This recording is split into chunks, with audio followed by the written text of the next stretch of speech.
White hat or black hat? Well, the choice is obvious. Purple? I mean, duh.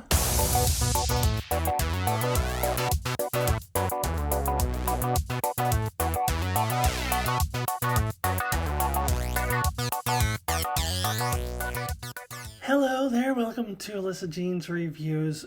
And this is my review for Westworld Season 4, episodes 5 through 8. So I'm covering the second half of the season here. I covered the first half in the previous video, which you can click on at the end of this video. There will be a link up on your screen, as well as other links to other videos, as well as a link for you to click on to subscribe if you have not already. So what I'm going to do for this one, something I didn't do in the first one, is to actually go through each of the episodes, but I'm going to really do a lightning round quick through episodes 5, 6, and 7, and spend the bulk of the time just kind of digesting the finale and how I feel about how the season wrapped up. Also kind of loop back around to what I talked about in my previous video, where I said that if the second half of the season was able to match the first half of the season, then it would be the best show of the year for me, and it would be a 10 out of 10. So I'm going to talk about whether it was successful in doing that, and I'm going to talk about moving forward. We may or may not get a season 5, and how I would feel about not getting a season 5 versus what I would want to see in a season 5 if we do get one. So those are the kind of things I want to talk about. So quickly, let me just go through episodes 5, 6, and 7, and then we'll get into all that stuff. Okay, so I'll start with episode 5, which is the follow-up to the huge episode that I think is still one of the best episodes of the series, which was episode 4, titled Generation Loss. I talked about that one in the previous video. This one, I'm not even going to try to pronounce the title. I forget how it's pronounced, and I'm just going to butcher it and sound like an idiot. So it's episode 5, and the title starts with the Z. So this was kind of the opposite side of the coin of episode 4, in that we really didn't get any Christina. I don't believe she was in episode 4 at all. And here it very much focuses on Christina, and we don't get any Caleb at all. And if I recall, I don't think we got any Bernard at all. It was really focusing on Christina and Charlotte and the Man in Black. And it was really interesting to have an episode that focused on the hosts, and from the host's point of view, particularly getting a lot of Charlotte and Man in Black point of view, and getting the beginning of that conflict starting to brew there between the two of them.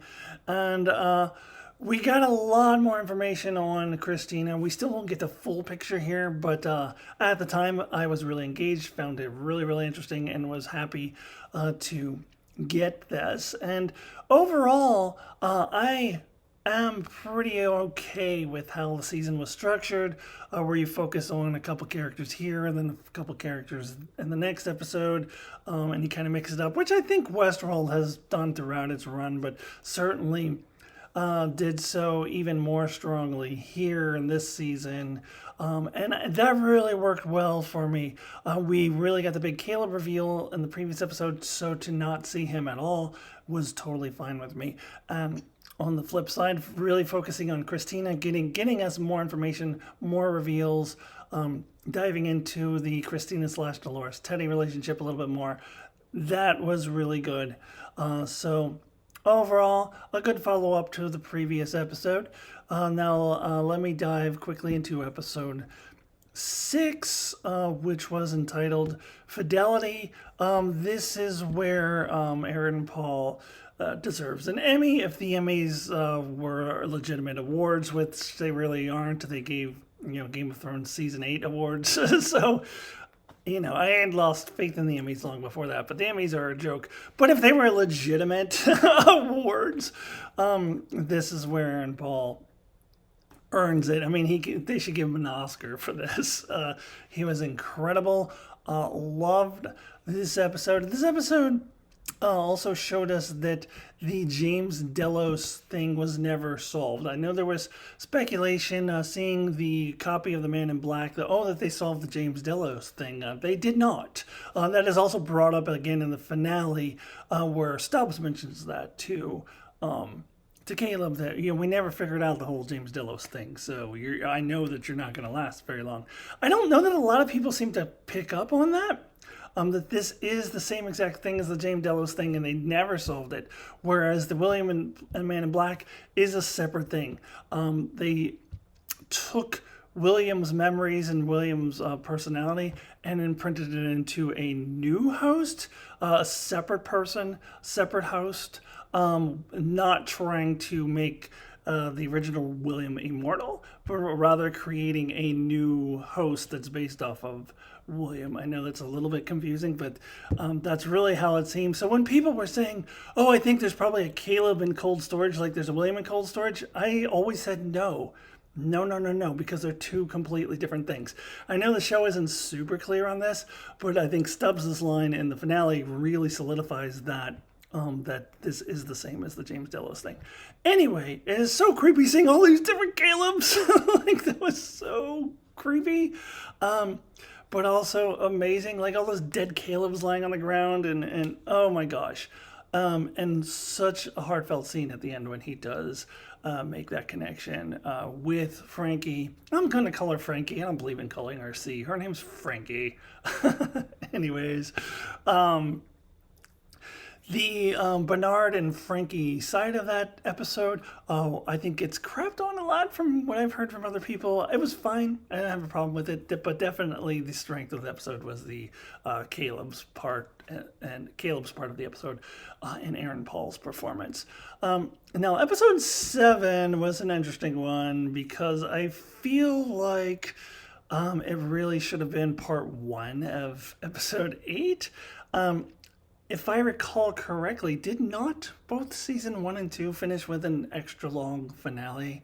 I don't think season 3 did. I don't remember. They take too long between each season. It's been so long now, but I believe both season 1 and 2 had an extra long finale.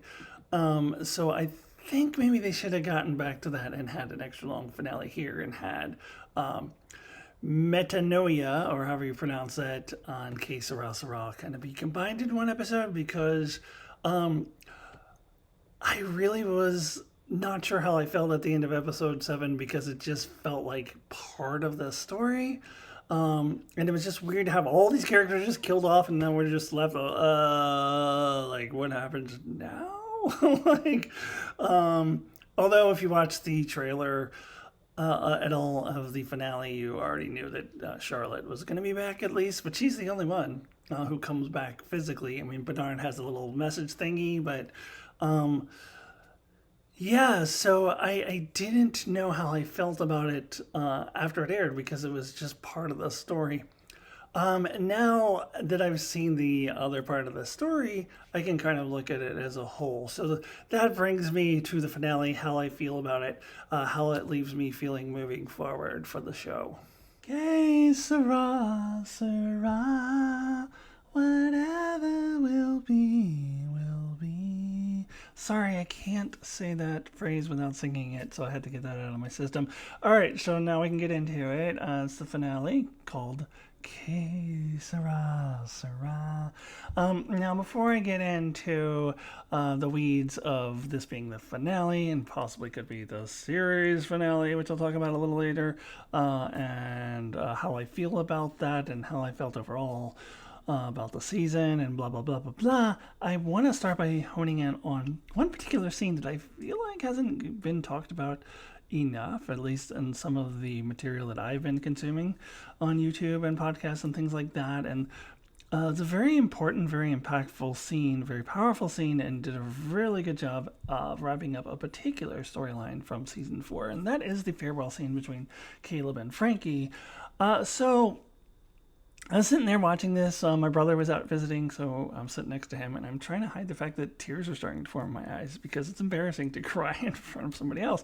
So I was really moved by that scene, and I'm really impressed on how well they were able to build this relationship between these two characters to the point where you can almost forget that this character did not exist in season 3, that this was something that was sort of just thrown at us out of nowhere at the beginning of season 4. Like, oh yeah, it's 8 years later. And oh yeah, Caleb's got this wife and kid now. And then the relationship was so well portrayed, particularly from Aaron Paul, but also I give a lot of credit to Aurora Perrineau, who I've recently found out is the daughter of Harold Perrineau, who played Michael on Lost.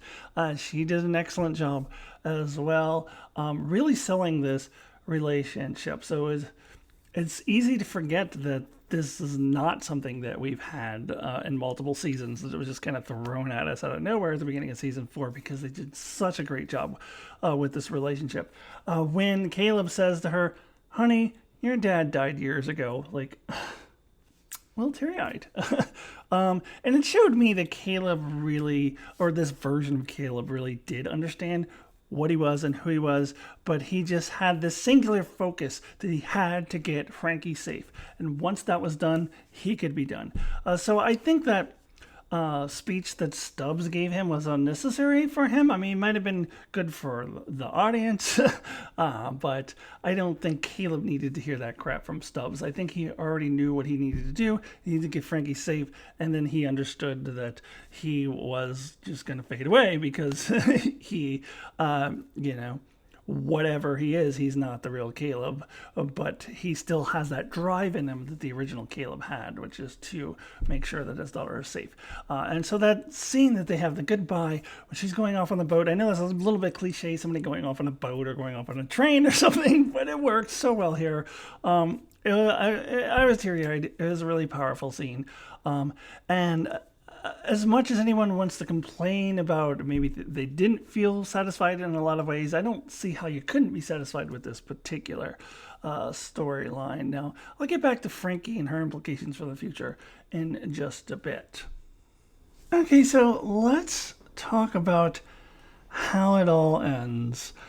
So, at the end of episode 7, I was like, yeah, they got some splaining to do. Like, they need to make it clear why Christina is not really there, and yet she had these interactions with these other people. I didn't get that. So at the conclusion of the finale, I personally, maybe your mileage might vary on this, but I personally felt that was satisfied. I felt that was answered. I'm completely okay with the answers that they gave with that.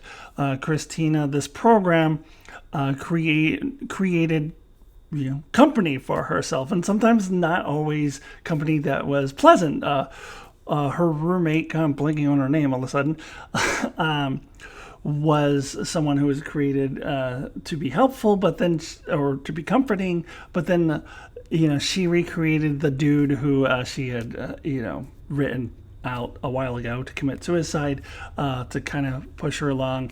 And then the boss dude was kind of a dick to her, but she created him to kind of push her in a certain direction. And then Teddy, of course, was her creation. I think they waited too long for that reveal. I wanted that earlier because it was pretty obvious. But it was driving me crazy that they didn't say it until the very end. That obviously, yes, Dolores created this version of Teddy as well, or Christina, or whatever you want to call her, created this version of Teddy.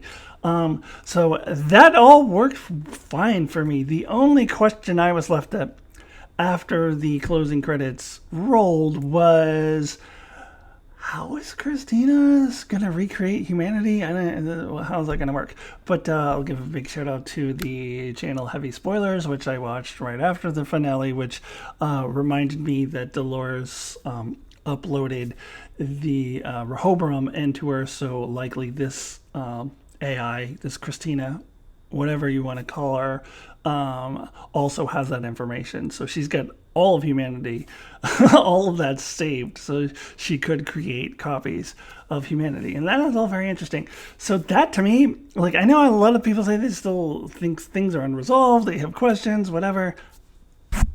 It makes perfect sense to me. Like, I don't have any lingering questions. Once I got that Rehoboam thing I was reminded of that. then I feel totally satisfied with all of that. Now, we don't know whether there's going to be a season 5. Unfortunately, there's a high chance there won't be, because that dude at HBO Max is just chopping shows. And season 4, unfortunately, had the lowest rating by far of any season of Westworld, which is a shame because it's one of the better ones. But I'll talk about where it ranks, a little bit later. But it's a shame that people missed out on it. But the low ratings could cause it to get canceled, which is very unfortunate. So the question is, would this serve as a series finale if it needed to? And for me, yes, this was a finite ending. All the characters died, pretty much.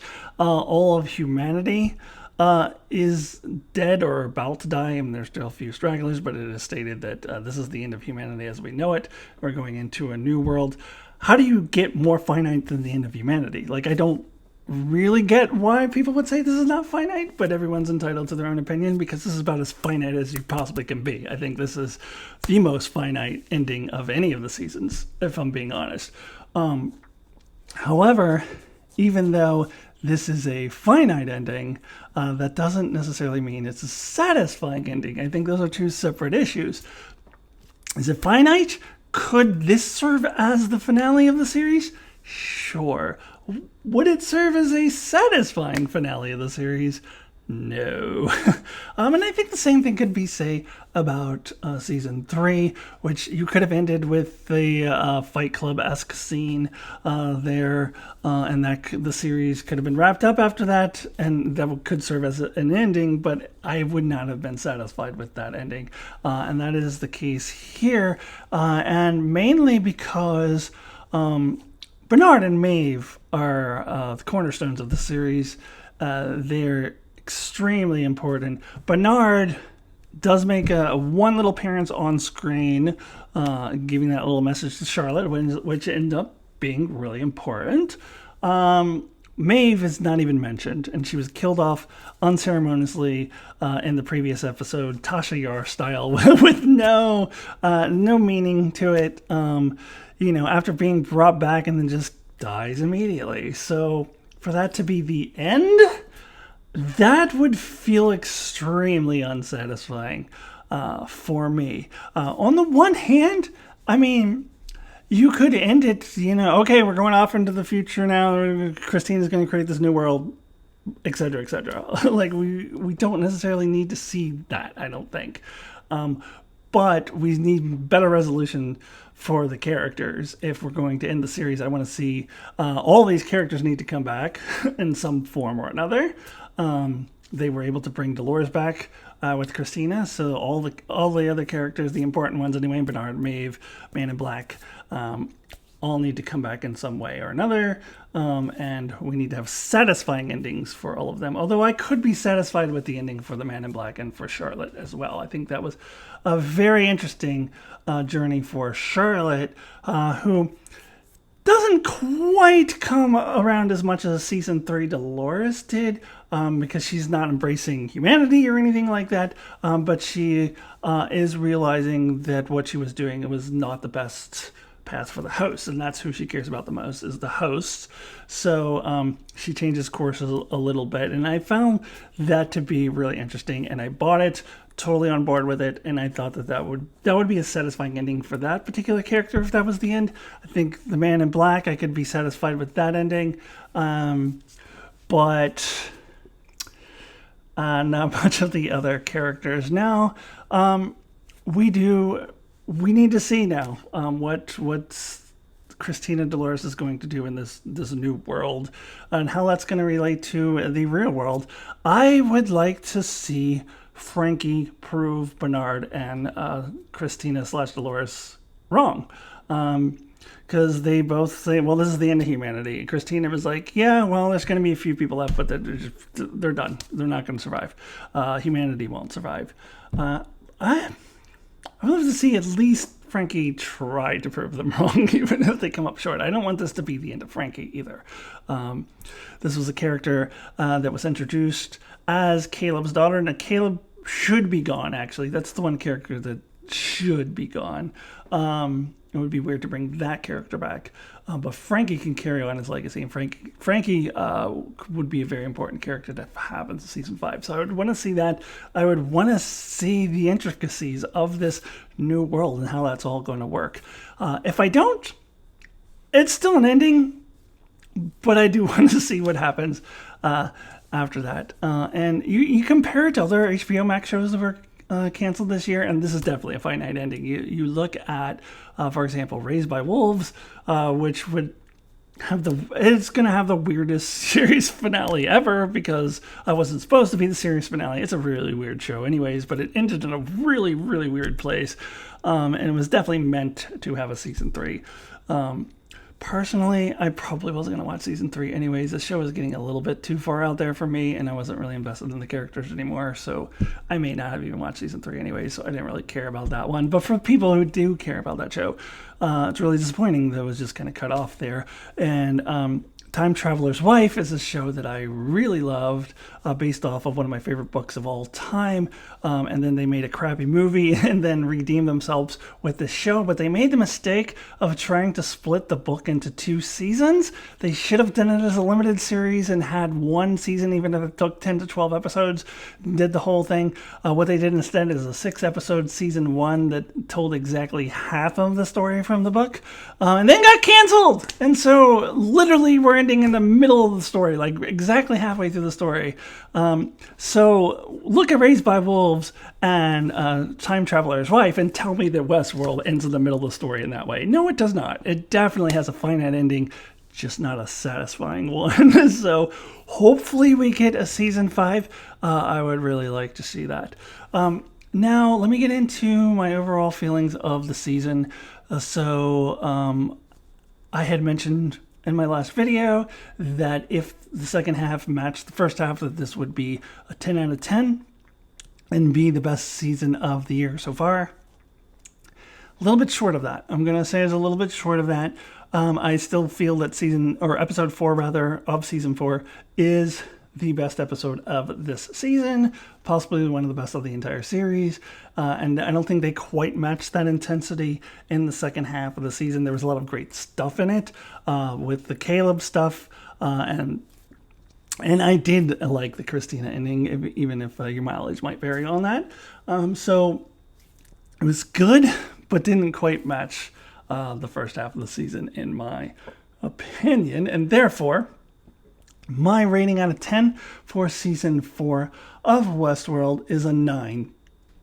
So it didn't reach that 10 mark. It does not overtake Strange New Worlds as my number 1 show of the year so far, and nor do I think it overtakes Expanse as my second favorite show of the year so far. So yeah, I don't know exactly where it will fit, but it was good. I have said this before and I'll say it again. I really liked how season 4 kind of combined the best of all worlds from the previous 3 seasons. It kind of took that chocolate from seasons 1 and 2, where it's really focused on the park, the westernness of it all, and more so season 1, but also season 2 to an extent. So the chocolate of seasons 1 and 2 combined with the peanut butter of season 3, which was really getting into the hard sci-fi of it all, like getting away from the park and getting into the hard sci-fi, getting into almost cyberpunkish sci-fi, which I know turned a lot of people off because they wanted more of the season 1 type of stuff, but I loved it. But season 4 kind of brings that all together, puts the chocolate and the peanut butter together to create a really great season.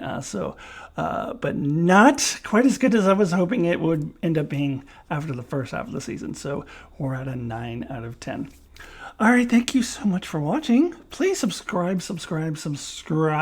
I've got a lot of Star Trek content coming up, so please check that out, as well as my videos where I talk about my trans identity and my HRT and those sorts of things. So please subscribe, and I will see you all very, very soon. Goodbye.